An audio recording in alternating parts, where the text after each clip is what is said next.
선거 취재를 좀 많이 했는데 2008년 송이배치 양산 선거부터 취재를 했습니다. 그때부터 취재를 했는데 그 취재를 하고 이제 캠프 내부를 보면서 많은 이제 좀 안타까운 점도 있고 아쉬운 점도 있어가지고 막 그때는 조언을 하고 싶고 잘못하고 있다 얘기를 하고 싶었는데 저도 한 6년 7년 그 야당이나 특히 새정치연합이죠. 야당 중에 새정치연합을 좀 많이 했으니까 그 많이 취재하고 나니까 나중에는 그런 조언이나 제안을 하고 싶은 그 의욕이 안 생기더라고요. 그러니까 결국 해봤자 안 될 것 같은 느낌이 들더라고요. 뭔가 그 구조가 당의 구조가 뭔가 이렇게 해도 뭔가 안 될 수 있는 그 구조가 이제 보이니까 아 이거는 해봐야 내가 말해봐야 뭐 그냥 흩어지겠다 그런 생각이 드는데 그래도 뭐 여러 제안들이 쌓이면 그 쌓이고 쌓여가지고 나중에 결국에는 뭐 효과를 발휘하지 않을까 그걸 생각합니다. 예. 제가 블로그하고 페이스북 두 개를 이제 설명을 드릴 건데 사실은 블로그하고 페이스북은 어떻게 보면은 블로그는 소셜 미디어 뭐 카톡이라든가 트위터, 페이스북 뜨면서 페이스북 뜨면서 블로그는 한물 간 게 아닌가 그런 게 많았거든요. 예. 그렇게 해가지고 블로그에 대해서 사실 사람들이 조금 불안시한 게 있었고 페이스북은 사실 한물 간 게 아니고 사실은 페이스북은 대세입니다. 앞으로 그 제가 그 블로거들이나 저쪽에 인터넷 미디어 관련 관계자들 만나봤는데 관계자들 얘기가 앞으로 소셜 미디어는 페이스북이 압도하게 될 거다. 그래 얘기하더라고요. 지금 현재 추세도 그렇게 나와 있는데 아쉬웠던 거는 당에서 처음에 제안을 했을 때 페이스북 뺐더라고요. 빼고 트위터하고 블로그만 제안에 들어가지고 왜 페이스북 빼신다 하니까 좀 죄송합니다. 괜찮습니다.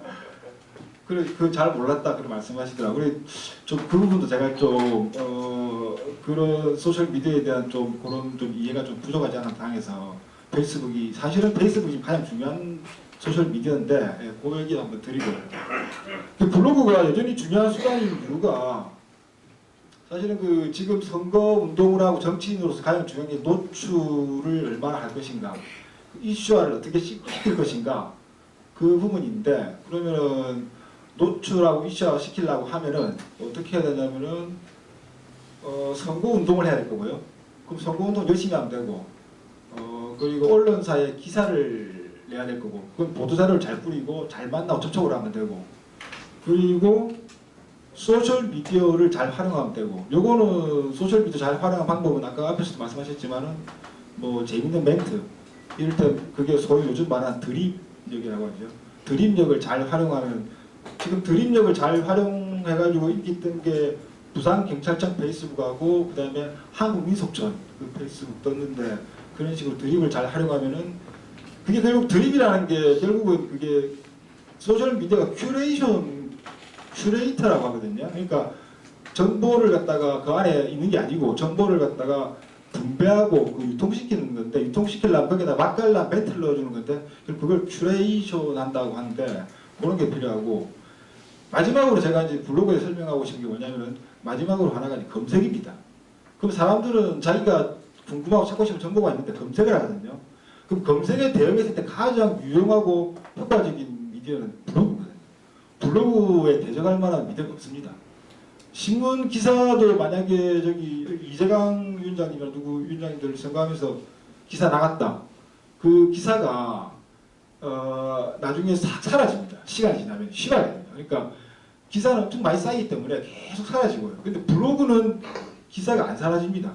저도 블로그를 써봤지만은 김영춘 시당위원장님도 제가 써봤는데 그게 1년 전에 쓴 게 그대로 남아있습니다. 그러니까 비교하자면은 다른 소셜미디어도 다릅니다. 페이스북도 트위터도 그렇고 다 휘발성적인 컨텐츠인데 유일하게 비휘발성적인 컨텐츠가 블로그고 그리고 검색에 대응할 수 있는 가장 효과적인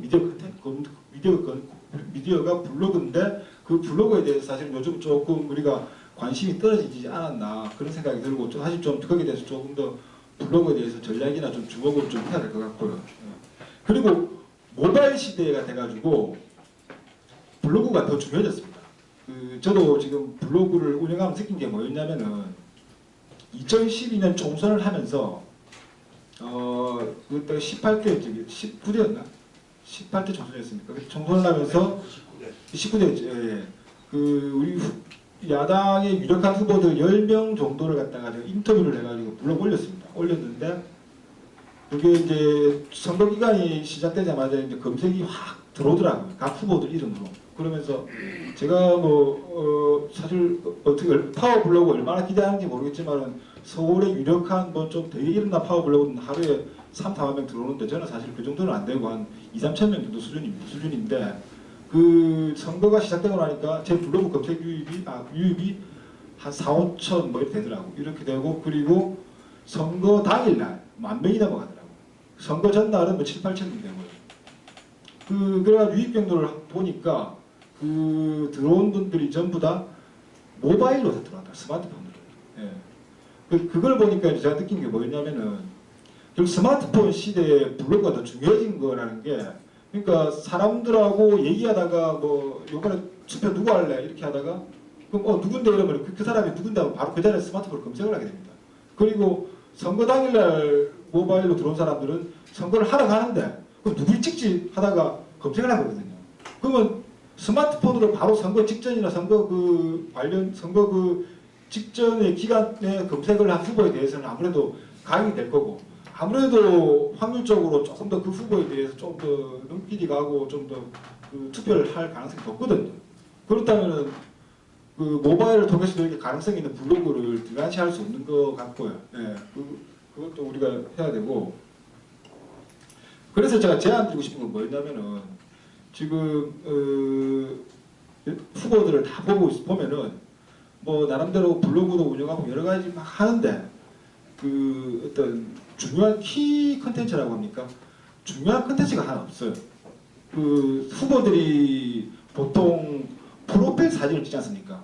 그러니까 사진이 나와야 자기를 알릴 수 있으니까 프로필 사진을 찍는데 근데 프로필 사진처럼 프로필 컨텐츠가 없습니다. 그러니까 누군가가 저 누구냐 그러면은 노기섭이 누구냐 그러면은 그 사람은 누구다라고 딱 효과적으로 결정적으로 딱 한 줄 링크만 던졌을 때 알릴 수 있는 그런 콘텐츠가 필요한데 그런 콘텐츠를 좀 가지고 있는 후보들은 거의 없더라고. 그래서 저도 나름대로 야권 후보를 돕기 위해서 여러 가지 블로그로 취재를 하면서 저도 가장 많이 쓴 콘텐츠가 그런 식의 어떤 프로필 콘텐츠랄까. 이 후보를 얼마나 유권자들에게 알릴 수 있고 얼마나 또 스킨십 넘치게 얼마나 잘 효과적으로 알릴 수 있는가 거기에 중점을 둬가지고 만들었거든요. 그러면 그렇게 만들면 그 콘텐츠를 선거 기간 내내 쓸 수 있는 거예요. 그러니까 카톡에 누가 물으면 카톡에 던져줘도 되고 누가 물으면 페이스북 던져줘도 되고 그렇게 활용할 가치가 많으니까 한 번 만들어가지고 뭐 수십 수백 얼마든지 쓸 수 있는 콘텐츠가 있는데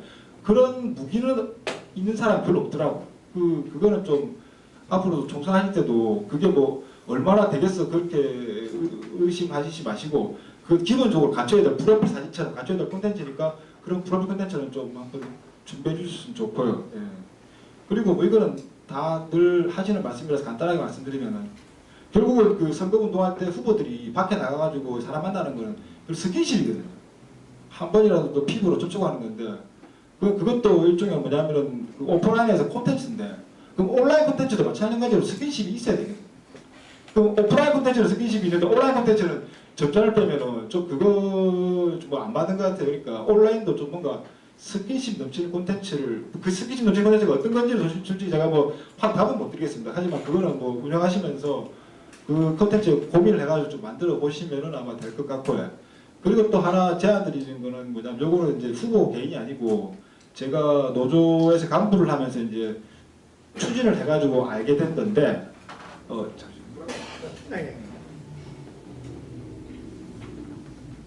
저희 부산지하철 노조에 제가 지금 미디어 연대부장을 맡아가지고 이제 배포를 했는 건데 시사 팸투어라고 하는 이제 그 블로그들을 불러가지고 원래 팸투어라 하면은 여행을 다니면서 블로거들 초청해서 유명한 여행지나 관광지를 데리고 와가지고 여행지를 보여주고 이제 그 대신에 이제 뭐 먹을 거 잠자는 거 다 공짜로 해주고 그 원고에다 원고를 주면서 그렇게 해서 이제 관광지를 홍보하는 게 팸투어인데 관광지가 아니고 지역의 이제 시사적인 문제, 지역의 어떤 여러 가지 해결 안 된 노동 문제 아니면 뭐 이슈 여러 가지 뭐 지역 문제가 있는데 그 문제를 갖다가 우리가 알리려고 하니까 좀 미디어적 자원이 지역에서는 활용할 미디어적 자원이 부족한 거예요.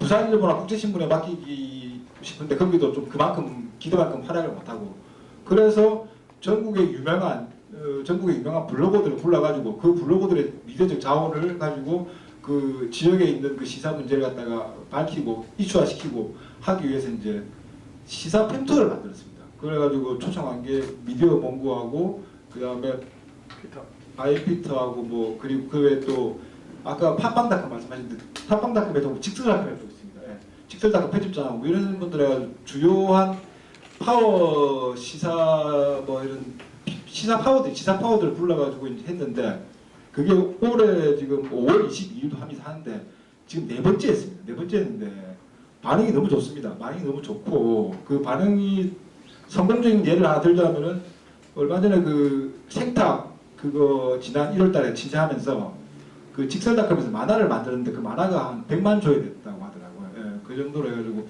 나름 다른 분들도 많이 됐고 그게 지하철 노조로서도 참 그 효과를 본 게 물론 지하철 노조 내부의 일을 이슈화시킨 건 아닌데 지하철 노조가 공익적으로 외부의 어떤 우리 지역의 문제를 시사하고 전국에 있는 파워들을 불러가지고 이슈화시키는 데 일조했다. 그래 했는데 그런 걸 저는 노조도 할 수 있지만은 부산시당이 어떤 그런 차원의 일을 하고 기획을 해보고 하면은 참 재미있고 그리고 그걸 통해서 지역의 이슈만 하는 게 아니고요. 자연스럽게 지역인 정치인들과 그런 파워들과의 어떤 관계가 네트워크가 만들어지게 되거든요. 그런 식으로 만들어야지 자연스럽게 되고 그러면 그 시사 파워도 자연스럽게 부담 안 가지고 그 사정치나 정치인들과 어떤 관계를 가지고 교류를 만들게 되는데 뭐 우리 거 글 써달라 이래가지고 막 부딪히고 막 이렇게 들이대고 그러면은 그 사람도 부담스러워 그걸 못 쓰거든요. 그러니까 자연스럽게 만날 수 있는 어떤 그런 행사, 이벤트를 만들어버리면 되는데 그걸 한번 고민을 해보시라는 거예요. 부산시당 차원에서 지역의 어떤 이슈를 어떤 식으로 해볼까. 물론 그 시사 펜토 같은 형태가 아니라도 좋습니다. 한번 그거 고민해 보시고. 예. 블로그는 여기까지 말씀드리고요. 페이스북을 이제 말씀드리면은 지금 페이스북 아까도 말씀드렸죠. 페이스북 대사라고 하는 게 요즘 최근 나온 뉴스가 유튜브는 동영상이고 페이스북은 동영상이 아닌데 유튜브가 페이스북 때문에 동영상 시장을 지금 다 뺏기를 위기에 처했답니다. 지금 거의 이게 지금 거의 흐름이 지금 유튜브가 다 가져가는 지금 상황이 되고 현재는 유튜브가 높은데 페이스북이 지금 가져가는 지금 상황으로 빠져들고 있답니다. 지금 그 페이스북은 바로 지금 이렇게 내려보시면 동영상이 바로 뜨죠, 그죠? 그러니까 사람들이 이제 페이스북 동영상 익숙해져 버려가지고 유튜브 동영상 보는 거 더 많이 보게 된답니다. 지금 더 많이 보아가고 있다고 합니다. 아직은 좀 작은데. 그 정도로 지금 페이스북이 대세인데, 제가 또 페이스북 부산공감이라는 페이지를 작년 10월달부터 운영했습니다. 운영하면서 이제 사실 저도 페이스북에서 잘 몰랐습니다. 모르고 트위터만 하다가 작년 중반부터 페이스북 운영하고 이제 그다음에 페이스북 운영하다가 페이스북 페이지 이제 부산 사람들이 좀 공유하고 부산 사람들이 같이 이렇게 느끼고 이렇게 말을 할 수 있는 어떤 공간이 필요하다 싶어서 페이스북 페이지를 만들었습니다. 만들어가지고 운영을 해봤는데 해보니까 결국 페이스북에서 잘 유통되는 콘텐츠는 공유하고 싶은 콘텐츠더라고. 예. 그러니까 우리가 이거 봐라 하면은 사실 트위터 하시는 분은 좀 죄송한데 트위터는 어찌 보면 이거 봐라는 의미가 강한데 페이스북은 이거 봐봐 좀 약간 어조가 다른데 이거 봐봐 하는 게 뭐 뭔가 좀 더 관계가 좀 친밀한 사람들한테 좀 네트워크적으로 좀 이렇게 소개하는 거고 트위터는 좀 조금 약간 좀 이거 봐야 안 되는데 책무적인 어떤 느낌이 좀 있는데 오히려 보니까 지금 뉴스타파가 올해 초인가 발표한 거 보면은 저도 사실 블로그 하면서 옛날에는 네이버나 다음을 통한 노출이 제일 많았습니다. 제일 많았고 그래가지고 다음이나 네이버가 노출을 안 시켜주면 블로그는 망한다고 생각했습니다. 그리고 저 말고 미디어 몽고 아이피드 이런 사람들도 다음이나 네이버가 노출 안 시키면 어떡하지 걱정했는데 다음이나 네이버가 결국 이제 블로그 노출시키지 장사가 안 되니까 그걸 끊어버렸어요. 끊어버렸는데 근데 지금 피트나 미디어 몽고 이런 블로그들이 지금 장사가 더 잘 됩니다. 페이스북을 통해서 다음이나 네이버 포털보다 더 몇 배로 더 많이 노출됩니다.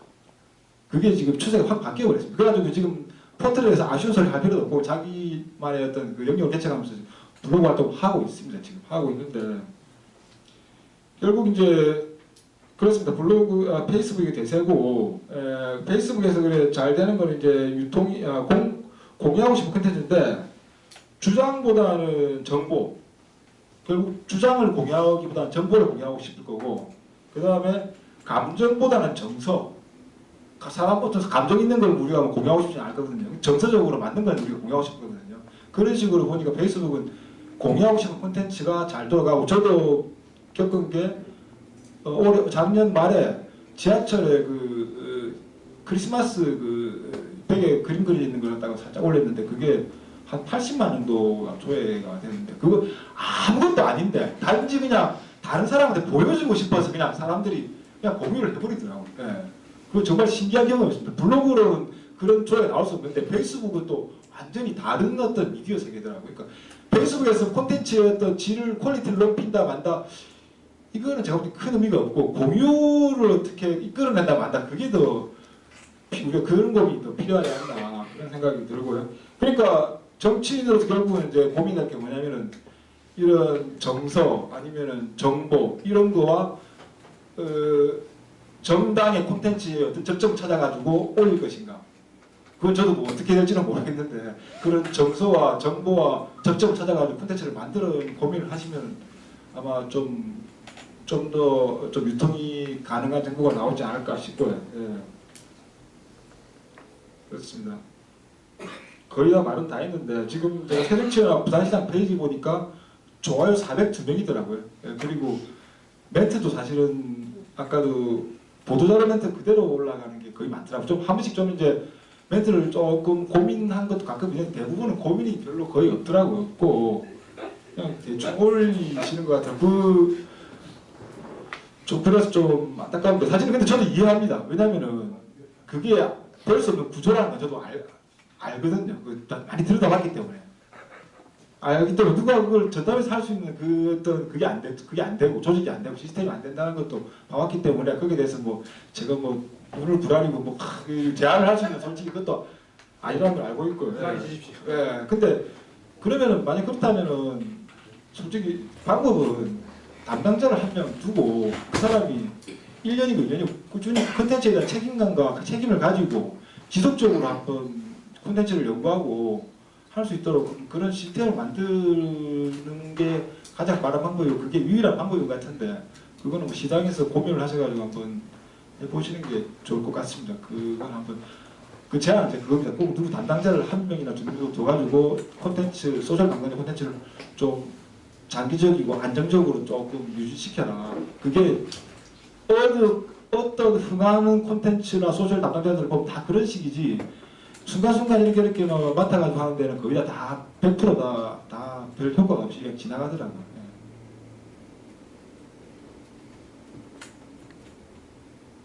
예, 그리고 저희 간단하게 이제 저희 부산공감 페이지가 9월달인가 10월달 시작했는데, 이거 뭐 저희 페이지 홍보될 수 있는데, 저희 시작하면서 반은 영업을 했고 반은 콘텐츠를 끌어들였거든요. 영업을 한 거 뭐냐면, 제가 그동안 이제 블로그 활동하면서 아시는 분들, 정치인도 있고 시민단체도 있고 여러 가지 많은데, 그분한테 가가지고 만나면 인사하다가 기회를 못 보다가 그분들 스마트폰을 뺏어가지고 그분들 친구가 한 100명 되는 분도 있고 500명 되는 분도 있는데, 양해를 구하고 그분들 친구한테 부산공감 페이지 좋아요를 갖다가 막 실적없이 눌렀습니다. 그럼 뭐 하나 그러면은 미안하다, 좋은 페이지 소개하고 있다고 계속 눌렀습니다. 그러면 대부분이 웃고 넘어갔는데, 그런 식으로 해가지고 한 1000명 넘게 영업을 해서 모았고요. 그리고 나머지는 이제 우리 블로그 콘텐츠를 갖다 계속 노출시키면서 콘텐츠에 대해서 이제 좋아하는 사람, 만족해하는 사람들 좋아요를 눌러줬거든요. 그러니까 부산시당, 저는 그런 면에서 보면 부산시당 페이지는, 부산시당이 페이스북 페이지를 운영한다면 오히려 더 가능성이 있는 게, 영업 대상은 엄청 많거든요. 지금 뭐 영업을 한 일주일만 해도 1000명이 아니고 3,000명 모을 수 있을 것 같은데, 그렇게라도 사람 기반을 모아놓고 그다음 그 기반 위에서 여유있게 콘텐츠를 배포하면서 또 다시 또 그 기반 위에서 또 콘텐츠 또 유포시킬 수 있는데, 그것도 한번 고민해 보시라고 말씀드립니다. 감사합니다.